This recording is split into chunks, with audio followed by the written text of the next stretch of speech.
Okay, so we're going to move on now and talk about what happened yesterday in Nick Rainer's well, it was supposed to be his arraignment, but it became again nothing happened again. So of course Nick was supposed to be arraigned before Christmas, and then that didn't happen because his defense lawyer was appointed, and it was the famous lawyer Alan Jackson, who defended Karen Reid, also has defended many high profile clients and has a very high rate of success. And to me, it particularly resonates because it's probably the most recent one, the Karen Reid trial. I mean, people thought that Karen Reid, who ran over her policeman boyfriend, it seemed as clear as anything, that she did it on purpose. But Alan Reid got her off, and sorry, not Alan Reid, Alan Jackson got her off, and so it was a big, when he was appointed to be Nick's defense lawyer, and he said he wouldn't, he asked the judge for a delay to the arraignment because he couldn't decide. He needed to, he said it was a very complicated, complex case. No plea was given. It still hasn't been given. There's still been no plea. And the arraignment was held over till 7th of January, which was yesterday.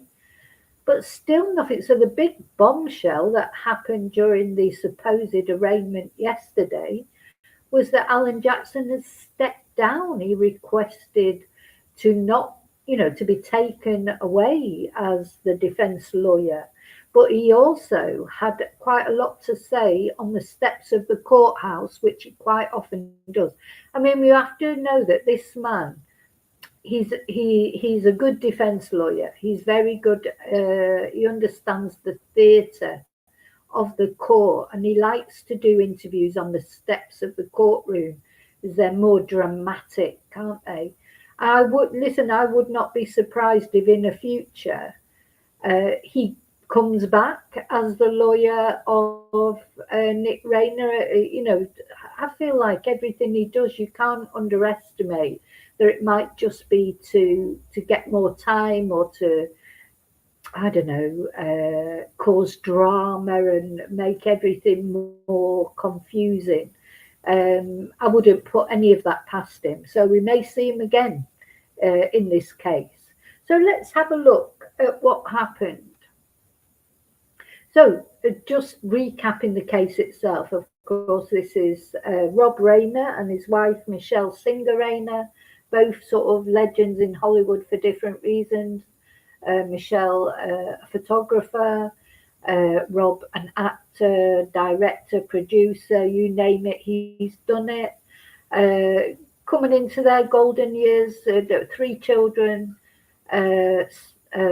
Nick is the middle child. I think he's 31, 32, something like that. And they've had problems with Nick since Nick was 13, 14 years old, with substance abuse, many problems, been in rehab, was it upwards almost 20 times or even more, I'm not sure.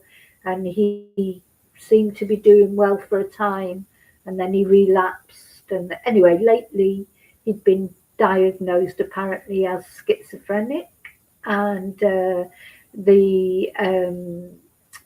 doctors, psychologists were apparently messing about with his medication, experimenting almost with different medication. And this is going to be something that's brought up at his trial, that's for sure, as to why, while they were experimenting with his medication, and he was having apparently big problems in coping with the new medication, why was he not sectioned somewhere safe until they got him stabilized?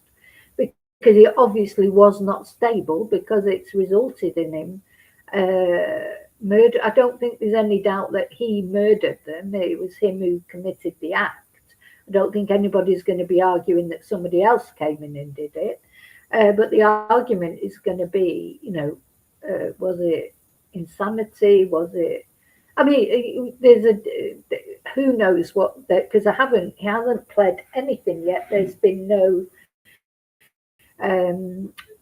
no actual reason given, just a lot of talk, but nobody's actually said, well, he's not guilty because this is going to be the defence or whatever. So of course, after he did it, I mean, the problem is that after he did it, and he maybe even before he did it, was this a planned action? Because he checked into a hotel, which apparently he then went back to after he did it, and it was, again, we don't have official versions of what happened yet, but what people are saying is that the hotel room was full. Did he go back to the hotel room, shower, and then go back out again? He was in different clothes. He's caught on CCTV when he was arrested. He was just wandering aimlessly. He'd been into a garage, bought a drink, was just wandering around, and then the police descended on him. It's not clear how the police knew where he was, whether he'd said himself where he was, or they tracked him through data, or whether he told friends or family where he was. Anyway, they apprehended him, and he was on suicide watch all over Christmas, etc. But apparently he's not on suicide watch anymore. So it's possible that in this interim period, have they now stabilised him and sorted his drugs out and everything? He's in a different frame of mind now. It's again, we don't know really, do we, the whole thing, but what we do know is that poor Rob and Michelle, who have tried their best all their lives to protect this boy, or this man as he is now, and with all the resources that they had at their disposal, they could not save him, and they could not save themselves. So it does make you wonder, when families, when they're dealing with someone in their household who has got mental health issues, it's so very difficult, whether you've got resources or not. It's so difficult to deal with. And I think if I was going to give advice to anybody, because, thing is, parents particularly, they want to protect their children, so they're however old they are. So you've got to be aware of keeping yourself safe. That's the one thing. It seems like they had this big sprawling property, and of course Nick will have known his way around that property. He was brought up there, he lived there, but it's not a small place. He lived in like a guest place. It's not like somebody staying in your spare room. I mean, he had a wing all to himself, but it seems like he could just enter in Rob and Michelle's bedrooms, and maybe that's something you've got to be aware of when you've got people in your household that are going through the struggles that Nick was going through. It's important to make sure you stay safe certainly at night when you're asleep, because that's when you're at your most vulnerable. You cannot be awake all the time. You have to rest sometime. So you have to make sure you're secure. And of course, they'd been to that big Hollywood party. They'd been to a big Hollywood party. Conrad, can't remember his surname. Apparently, it's a big thing every year. It's a major event in the area. And Nick actually was not invited, but Rob and Michelle persuaded Conrad to let Nick come along, but he went along and started arguing with people. He went dressed, he wasn't dressed up, and it was a formal party. So an argument ensued at the party between Nick and his parents, apparently. And in fact, some people are reporting that the argument was so bad, some people wanted to call the police, ring 911, but anyway, that didn't happen. And did Nick leave first and then his parents, or did his parents leave first and then him? I mean, it sounds like it was an awful evening, and when the details come out, your heart just breaks for this couple, really. And for Nick, in a way, well, when we find out all the full details. So apparently the rest of the family have asked they've asked that Nick be spared the death penalty because his two siblings, they don't want him to get the death penalty. They say he's seriously ill. He's very sick. And, I think Michelle and Rob, even though it's them who've ended up losing their lives, I don't think they would have wanted him to have the death penalty either. They probably still want to protect him now because that's the kind of people they were. So let's have a look at what happened yesterday. Again, this is a crime that's got a lot of facets to it. It is a very complex crime. Anything to do with mental illness is always very complex, isn't it? So we're gonna, Alan Jackson. So this is Alan. He's the defense lawyer, or he was the defense lawyer. He's a prosecution lawyer. So whereas Alan is saying, even though, let's just stop it a sec. Even though Alan is saying he's stepping back from this case, he said clearly that he says, and he said, take it to the bank. He was adamant that Nick is not guilty. So he was still acting as if he was Nick's defense lawyer, even though supposedly he stepped back from the case. I honestly wouldn't be surprised if in the future he does step forward again. Whereas, of course, the prosecution lawyer is saying categorically Nick is guilty of murder. So, the games have started, if you like. The court games have started, even between a man who stepped back from the case. So, Alan Jackson says Nick Reiner not guilty of murder. Take it to the bank, he says. Well, you hear him now. So let's watch this video. As you know, my name is Alan Jackson. This morning, I had to withdraw as Nick Reiner's counsel. Circumstances beyond our control, but more importantly, circumstances beyond Nick's control have dictated that, sadly, it's made it impossible for us to continue our representation of Nick. I'm legally and I'm ethically prohibited from explaining all the reasons why. I know that. Yeah, so he won't explain the reasons why. He says he's legally and ethically prohibited for giving the reasons why. So you can imagine that starts up all this speculation. Why has he withdrawn from the case? Why? Some people say it's about money, that Nick has no money and the estate is so, tied up in all the legalities and everything, that no payment can be made. Is it because of that? Or what else could it be, really? Why are the reasons why he might have withdrawn from the case? But he is still insisting that Nick is innocent. So it's strange, isn't it? And of course, it's easy to say, oh, I can't divulge the reasons because of ethical reasons or whatever. But, we just don't know. He's a very clever lawyer, this guy. So, as I say, don't be surprised if he pops back up in this case at some point. It's a question on everybody's mind. We expect the public defender to step in. They've already been appointed and very capably protect Nick Reiner's interests as he moves forward through the system. But be clear, be very, very clear about this. My team and I remain deeply, deeply committed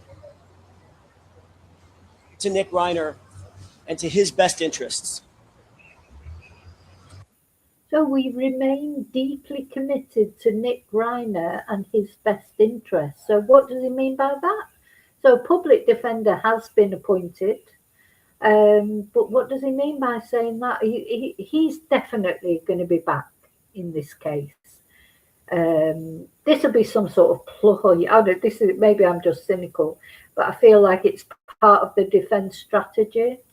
In fact, we know, we're not just convinced, we know that the legal process will reveal the true facts of the circumstances surrounding this case, Nick's case. You know, a lot's been printed of late over the last 3 weeks. A lot has been printed about Nick, printed about his family, printed about the circumstances. Speculation is in print. On December 15th, in the early morning hours, I was in New York at the time, and I got a call. Me and my team, we dropped everything. And for the last 3 weeks, we have devoted literally every waking hour to protecting Nick and his interests. We've investigated this matter top to bottom, back to front.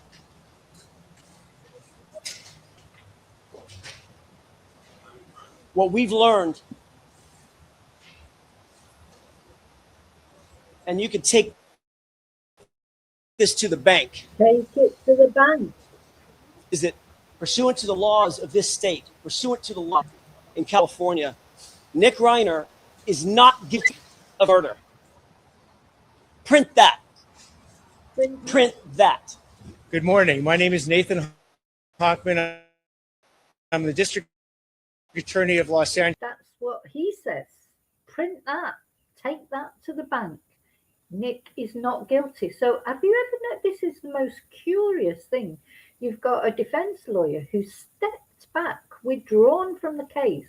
A public defender has been appointed, and he's there on the courthouse steps proclaiming that as far as he's concerned, you know, he's still working hard for Nick, and Nick is not guilty. Take it to the bank. Print that.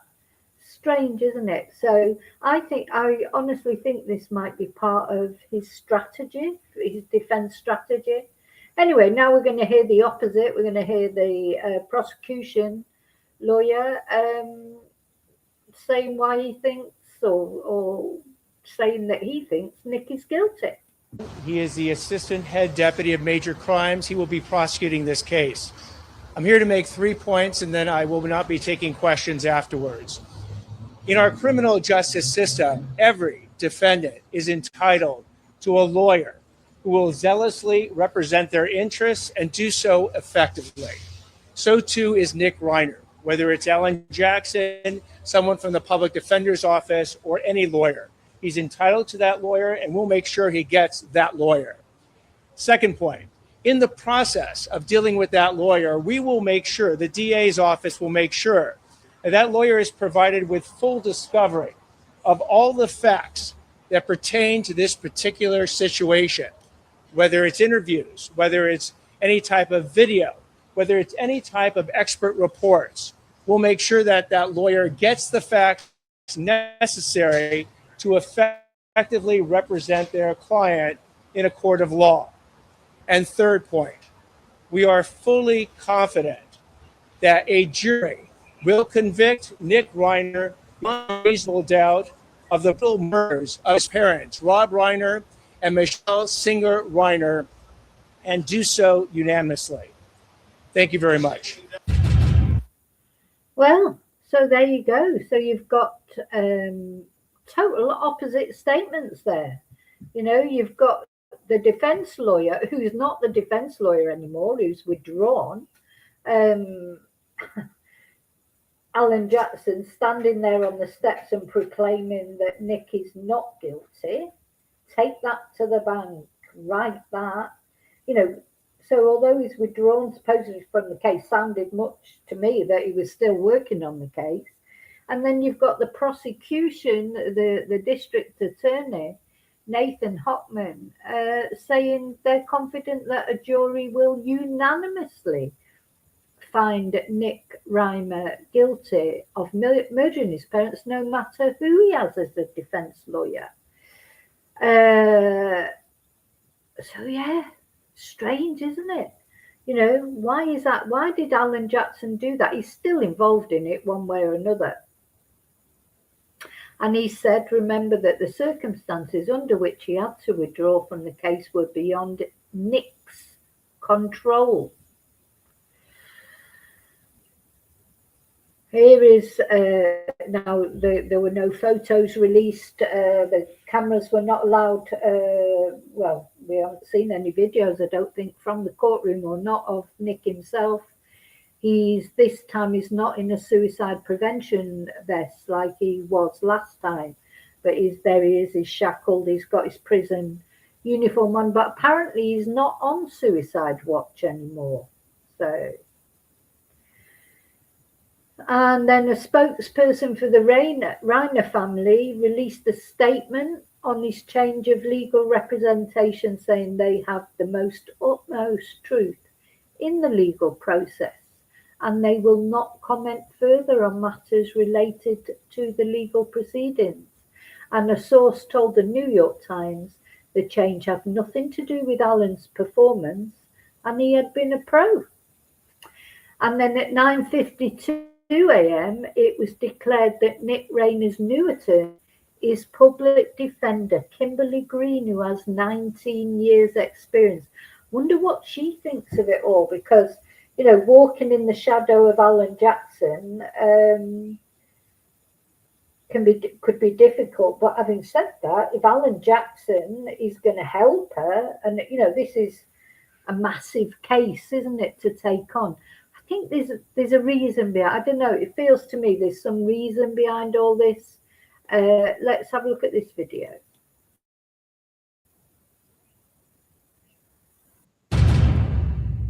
I spoke to him briefly this morning, but we haven't had a chance to discuss anything. I spoke to Mr. Reiner briefly this morning. He was understanding that there was going to be a change in counsel. We haven't had any in-depth conversation. I have not. His former attorney says he's not guilty. Will he be pleading not guilty?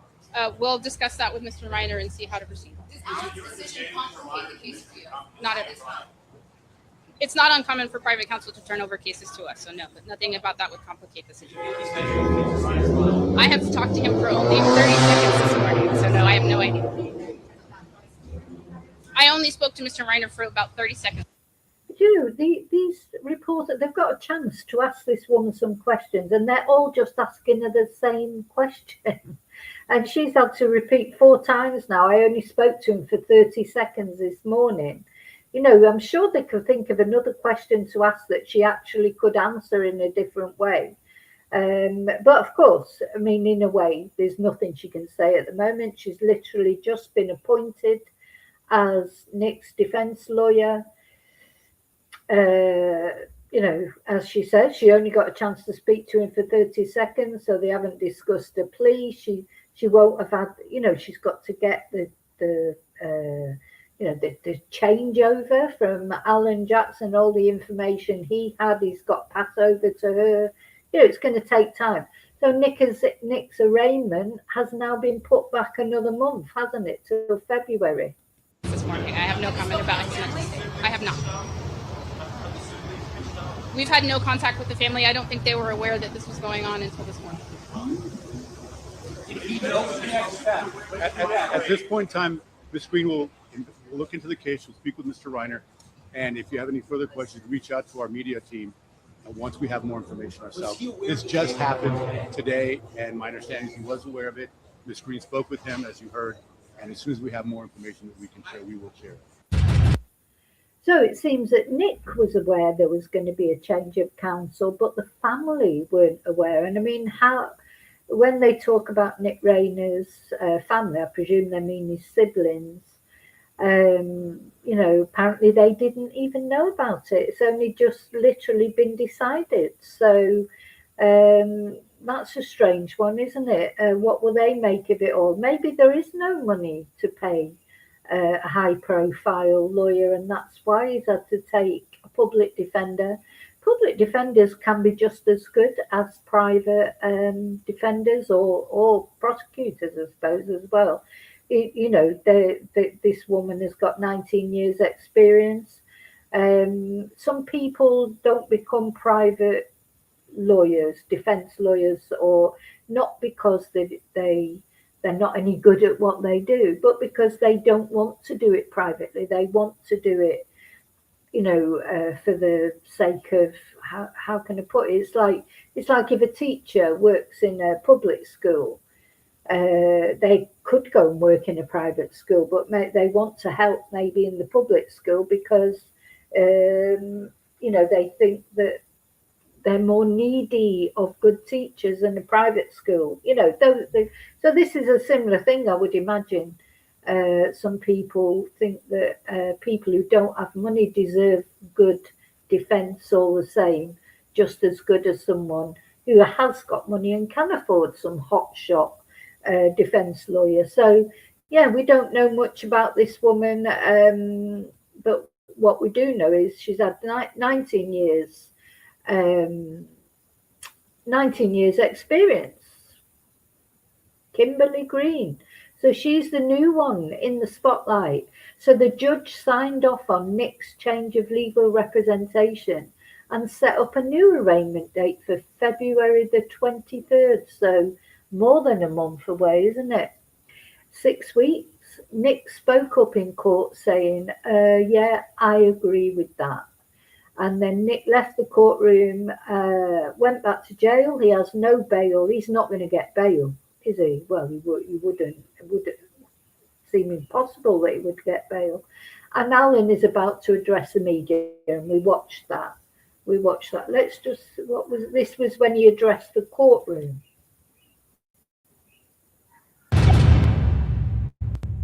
So calling People versus Nick Reiner, case number 25 CJC F080938. Good morning, Your Honor. Alan Jackson on behalf of Mr. Reiner, who was present in court out of custody. I'm sorry, in custody. Thank you. I, on behalf of Orton Jackson and Quinn, and with Mr. Reiner's understanding, based on yes, we provide first. You feel that we have no choice, but to withdraw, so it has to be. No choice. The Public Defender's Office has been notified. We've had conversations with them. The appointment immediately forthwith.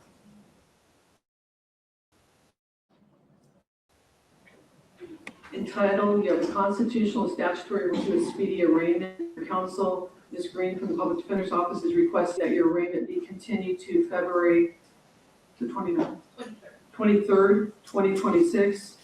In this department, do you waive your right to be arraigned today so that your matter may be continued to February 23rd, 2026 for arraignment? Yeah, I agree with that. Is counsel joining that waiver? I do. The court finds that the defendant has made a knowing and intelligent waiver of his right to a speedy arraignment, and that his counsel of record joins in that waiver. Matter set for arraignment in this department, February 23rd, 2026. Bail remains at no bail. So yeah, remains no bail. We could hear Nick couldn't see Nick, but we could hear him in the background there saying, yeah, he agreed with it. He sounded quite sort of compos mentis, didn't he? But of course you never know. But yeah, he was not in his suicide prevention outfit thing. But so does that mean he's, is he better? Has he been stabilised? Have the drugs stabilised? Maybe he doesn't even remember what he did. Are they going to sort of present that? Be very interesting to see what defence they come up with there. And I think it's very intriguing that Alan, although he's withdrawn from the case, felt he could stand there on the courtroom steps and proclaim that Nick was innocent, take that to the bank, write that. He's still involved in this case. He'll keep involved just for the notoriety of it. There's a lot of publicity. This case, I was thinking about it last night. Even the actual court, if it goes to a trial, which it's going to be like a Hollywood sort of A-list trial, isn't it? Because all those people, the famous people that were at that party at Conrad's the night before, they'll probably be called to give evidence. So there's going to be a lot of famous people giving evidence at this trial. So it's going to be a bit of a show trial, no matter which way you look at it. If it goes to trial, you know, if Nick doesn't accept some sort of plea deal, if they don't, you know, hammer out some sort of plea deal beforehand. And you know what? No matter what the outcome of it, this poor couple, they're dead, aren't they? They're dead, brutally murdered by their own son. How awful. I hope they didn't know anything about it, to be honest. But